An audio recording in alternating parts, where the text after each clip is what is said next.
Hello, everyone. Welcome to Body Bags. I'll be your reviewer for today. I'm Lonnie from Horror Heaven77, and we're finishing up the theme week, Scream Factory week. And the other day I talked about Carrie, and that was me really singing praises to Scream Factory. And it's going to be kind of a little bit of the different side of the spectrum because the one I'm reviewing today is Trick or Treat from 2007. And no, this didn't come with a black case. When I bought this, I just turns out I had a black Blu-ray case that was just sitting around. I just thought it would look cool in this, but yeah. So here we go. The movie came out in 2007. Poison, drowning, claw, or knife. So many ways to take a life. Now, the issues I have, I don't really have with this movie. The issues I have are with the this collector's edition. I'll get to that in a minute. Um, oh, I admit this is actually kind of hard to talk about. It's like, should I even talk about the movie? Because I think everybody knows this movie. We've all seen it. And I mean, real quick, I just go into it. The story, it's a horror anthology. You have this small town, I believe it's called Fall River. And on Halloween night, which I think is actually a really interesting idea for a horror film, is that you have this small town that on Halloween night, they have to, the people in this town, they have to take the rules and the traditions of, yeah, and the rules and the traditions and everything of Halloween, they have to take it very seriously. Because if they don't, there are serious consequences. And you have, these characters, and it's kind of a pulp fiction kind of a thing where different stories, but the characters kind of intermingle with each other and things. And you know, you have a good cast in here. You have Dylan Baker, Leslie Bibb from Midnight Meat Train. You got Anna Paquin. This is I believe this was right before she did True Blood, before she started on that. Brian Cox. You got a lot of good name talent in this movie. And one of the stories concerns a principal who turns out, I'm trying not to give away too much, just on the off chance that maybe somebody hasn't seen this movie.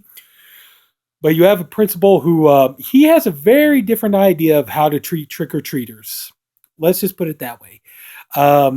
Yeah, he has for example, this one boy here you see on the back cover there. This one boy comes up and he has like a bowl of candy. He's like, be on, and it has a sign there. It says, "Be honest, take one piece of candy."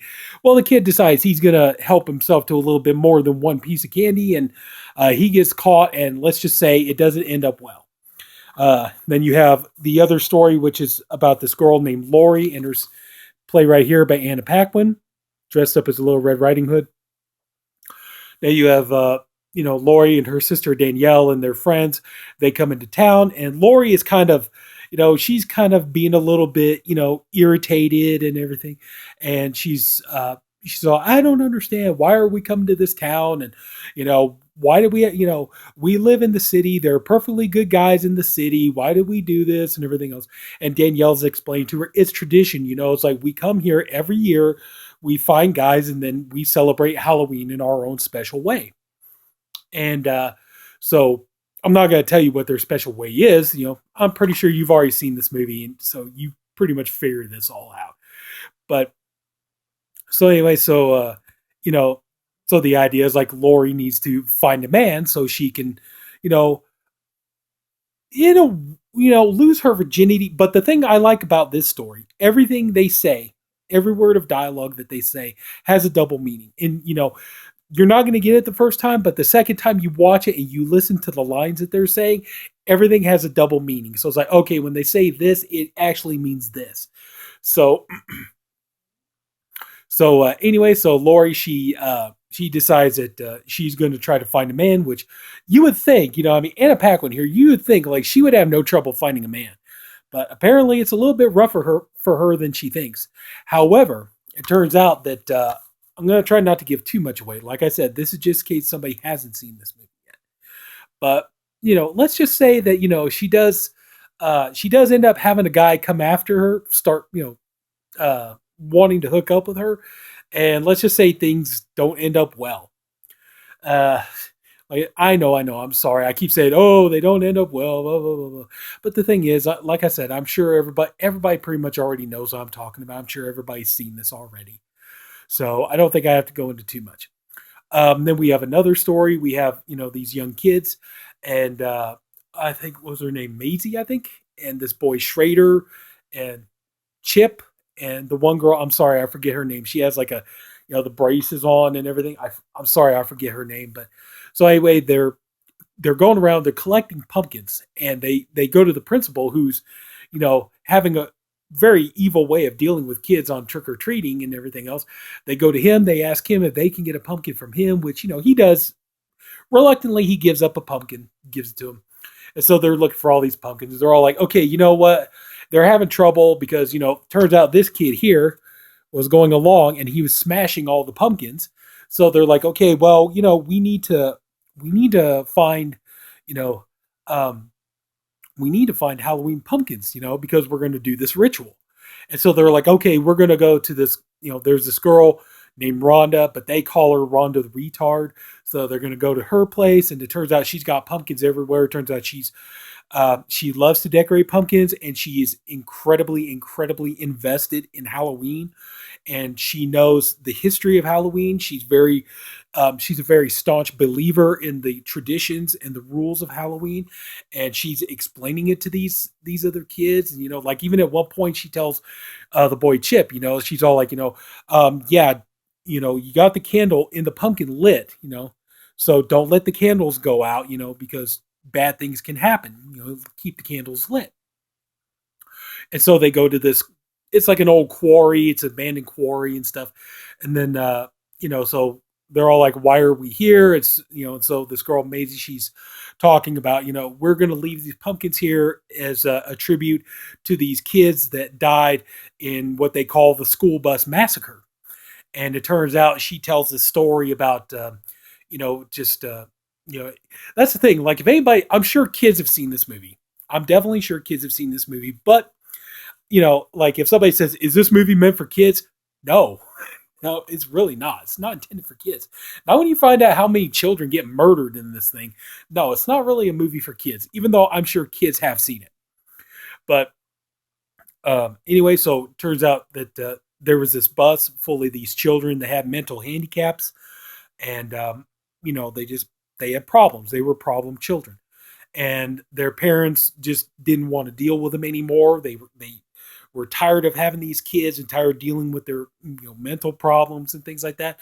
So they end up going to the bus driver, and they tell him, they pay him a lot of money if he would kill these children, and basically, make it look like an accident or something like that. And so he takes them out to this rock quarry.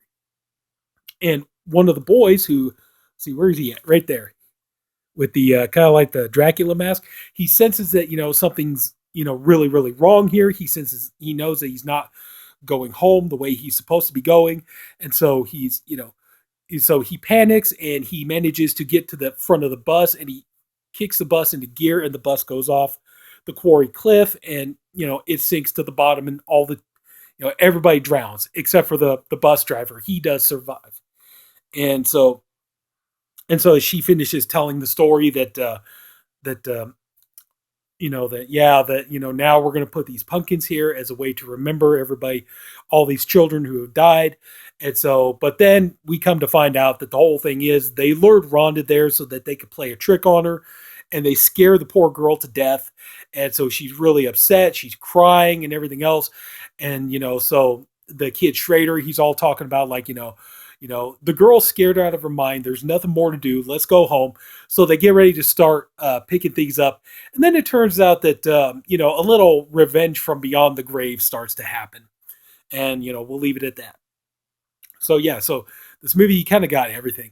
And then we're going to get to the last story, which has Brian Cox here. He's right there wearing the glasses. And the thing is, I think it's pretty interesting is that his character that in the bonus features, he said that his character, he wanted kind of like the long kind of wispy hair and the mustache and everything else, because he wanted to model his character after John Carpenter. out of respect for John Carpenter, because John Carpenter created the movie Halloween and things like that. So I thought that was an interesting idea. That was kind of cool.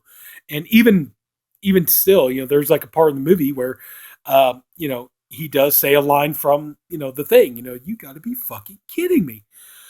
But anyway, so turns out he's this cantankerous old man, and he's admittedly not the most original story in this movie, but still really good. But he's this cantankerous old man who, he hates kids, and he's like playing all these nasty tricks on them, and he doesn't want to give them candy and everything. And this character here, who is we all know and love as Sam, is he's kind of like this through character. This kind of he connects all the stories together. He's in every story. But he's this kind of mischievous creature, and you know, and so it turns out, yeah, he does not abide. The character of Sam does not abide by people not following the rules and ancient traditions of Halloween, and in this case, because Brian Cox's character is being horrible to children, taking their candy, all this other kind of stuff. Sam decides to go into his house where you can see him there, and the two of them get into this, big confrontation, and it's a life or death battle.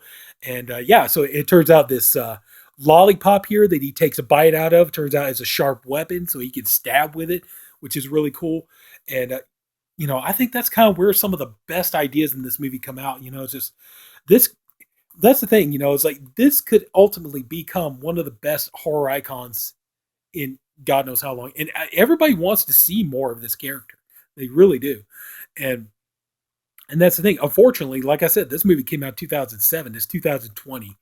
No sequel or anything like that. And, Michael Dougherty, it's not like people haven't gone after him for, Lord knows they have. So it's like Michael Dougherty's like, hey, I'm directing Krampus. Everybody's like, great. What about, Trick or Treat 2? When can we expect that? It's like, hey, I'm directing Godzilla, King of the Monsters. Yeah, that's all fine and good, but what about Trick or Treat 2?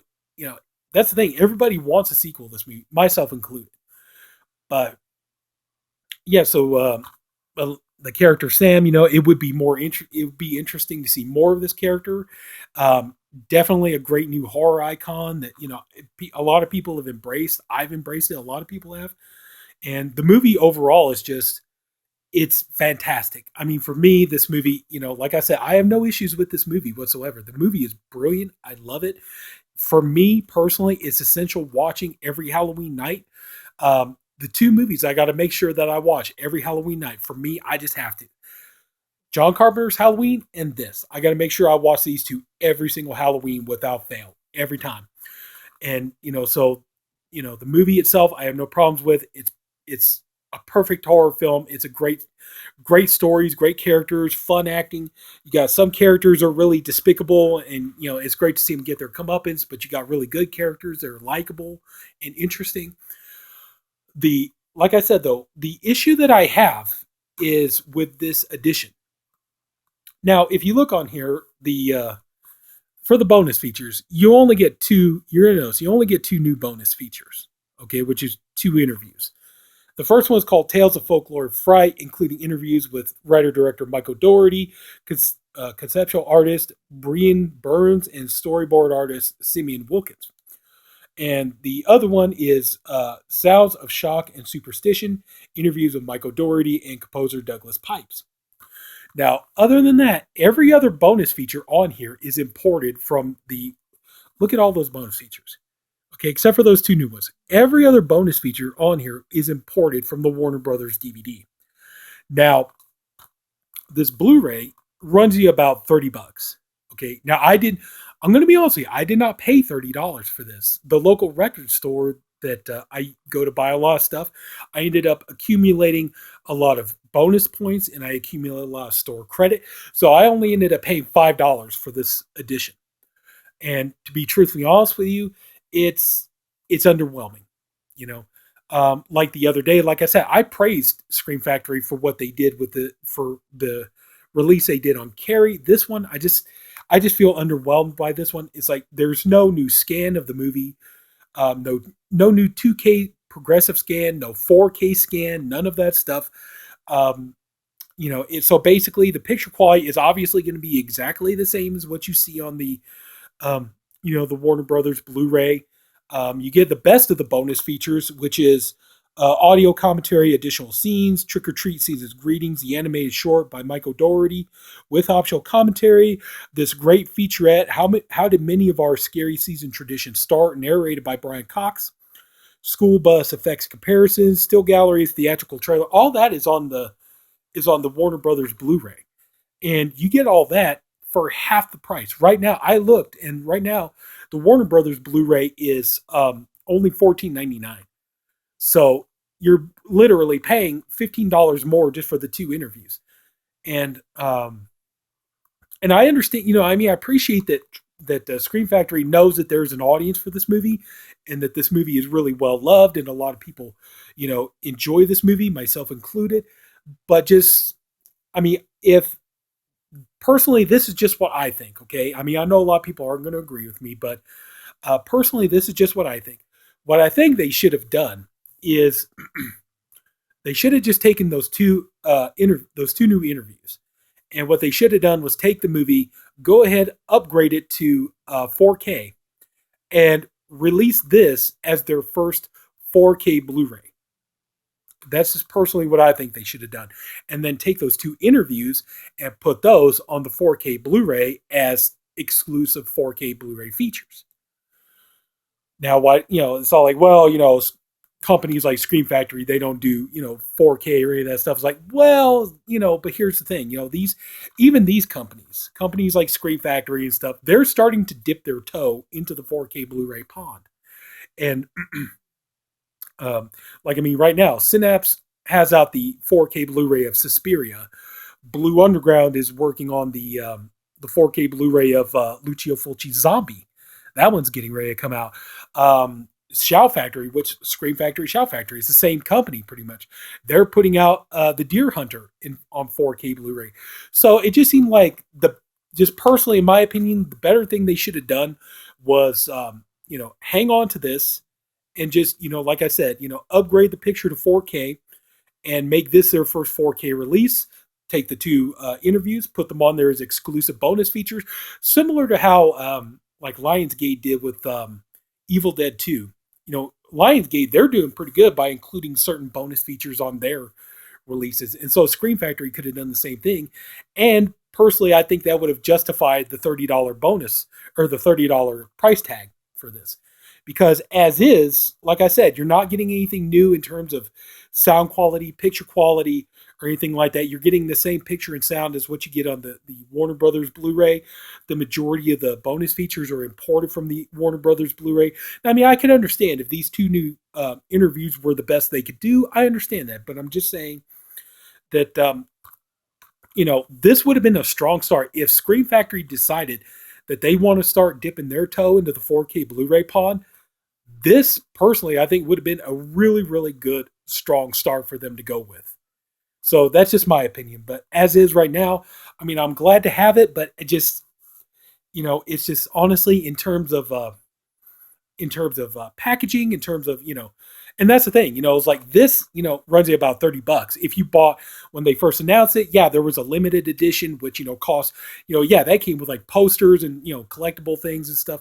And that cost you a whole lot more, but still just, at the end of the day, just like I said, even though I can't complain, because like I said, I only paid $5 for this, but at the end of the day, I just really can't justify this having the $30 price tag. And like I said, I think if they had just gone ahead and just upgraded it, made this their first 4K release, that would justify the $29.99 price tag. So because it's a new format. So, but anyway, that's about it. Still, it's a good addition.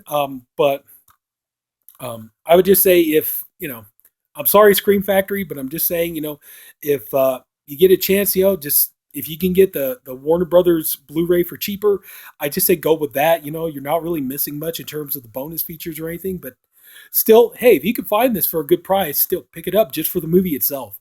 The movie is great. It's a masterpiece. For me, it's a Halloween essential. I have to watch it every year, so that's just me. But Anyway, so that's going to do it. So if anybody took the time to watch this, I thank you for doing it. I appreciate you for doing it. I also hope you enjoyed this video, despite all my griping. If you did, please like the video. If you haven't already, please subscribe to the Body Bags channel. We have, a different reviewer for every day of the week. We got different guys. Everybody's doing great stuff. We're having a lot of fun doing this. And so, yeah, everybody take care. Please come again, and I'll see you later. Bye-bye.